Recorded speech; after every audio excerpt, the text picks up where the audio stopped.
We just saw how not to play the French Exchange and the recent World Cup match between the talented 2650 Turkish player, Odogmes, and a lower rated player who tried to go for a draw, I guess, with the exchange variation. But it gives us a good illustration of how not to play the exchange as white and how we need to stick to opening principles. So here, it starts fairly standard. But when was the last time you saw someone completely lost as white in the French Exchange after just 8 moves? That's why I'm showing this game. It shows you how you need to handle these positions as white and black.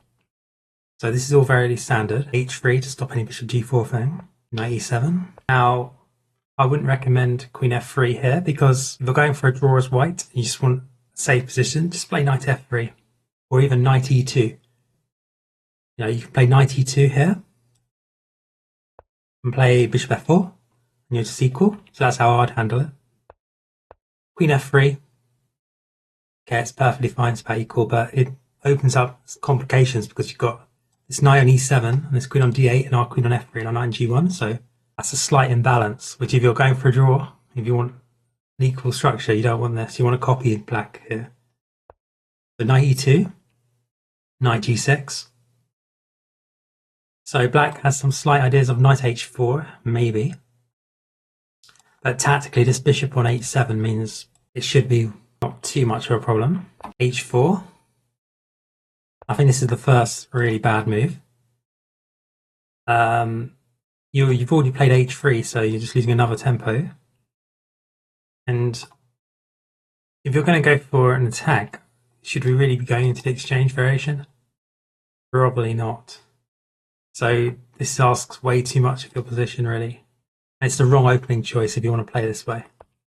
So rook e8. Now g3. And it's absolutely crazy, right? But we're only 8 or 9 moves in, and white is completely lost now. Just from this one lazy move.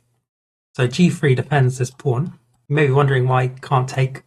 Well, here you can see this queen, knight b4, it's already -4. Because if we take, he's going to win the queen.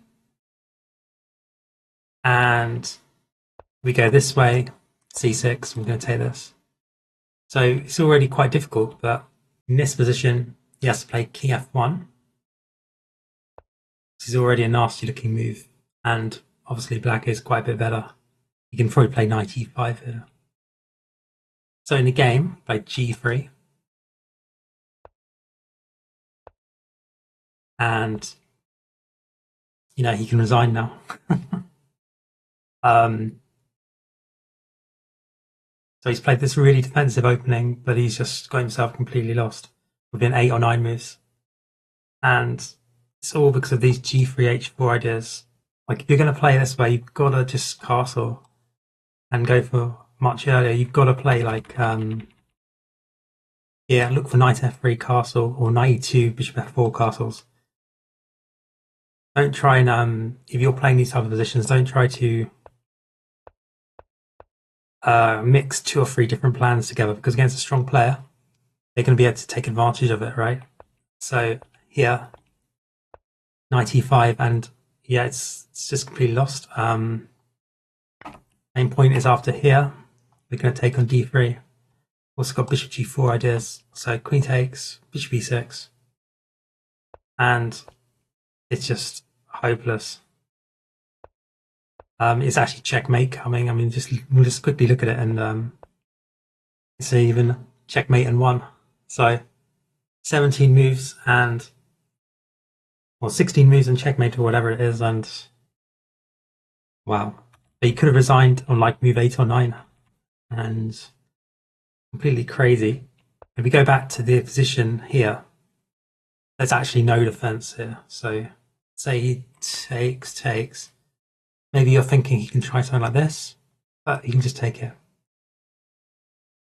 And let's say queen h5, king g8, and bishop g4 is the killer. So that's just going to win the queen after if you're not careful. So here, what can you do really? I mean, the engine says queen e3, but after bishop g4, knight f3 is coming, going to win the queen. Queen takes d5 as was played, bishop e6. queen e4.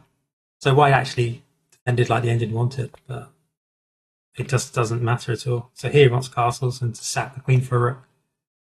Obviously against the 2600, this is a slow play game. It's completely hopeless. So going back, main takeaway here that hopefully white will learn here when he next plays the exchange against a stronger player is if you're going to play into these lines and you're playing a stronger player, just keep it simple, you know? I mean, black didn't really do much this game. He castled, he brought his rooks to center. So really, if you play white here, you rather than go for queen f3 or knight 2, just get castled, move your knight out, castle, then bring your bishops out and just play it really safe. There's no need to... The whole point of the French exchange as white is that you have a safe position. Don't try and double edge, get 2 or 3 plans muddled together. I think it's illustrative of the problems you can get into if you try and play something that you don't really know and you sort of add a few plans together. Hopefully we won't make those mistakes in our own games. Anyway, cheers.